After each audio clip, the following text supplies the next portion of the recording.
আজকে আমি ইচ্ছা মতো শপিং করুম। হ্যাঁ তুমি তো আসছি আমার পকেট খালি করার লিগা। হ্যাঁ আরে বিশাল, কেমন আছো? Oh no!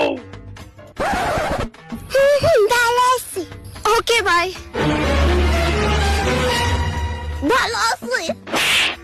রেস্টুরেন্টের খাবার গুলা সেই স্বাদ, তাই না লতিকা? ভালো আছি।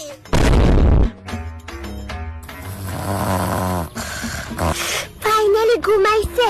ভালো আছি। ভেতরে জানি কি হইতেছে। পেটে ব্যথা করতেছে। ভালো আছি। কংগ্রেচুলেশন মিস্টার বিশাল, আপনার ঘরে বেড়াল হয়েছে। তুমি এখন কেমন আছো লতিকা? ভালো আছি। গয়না বুধ হয়ে 2-3 বছর বাসুম গো। ভালো আছে। ভালো আছে। শান্তি দিল না।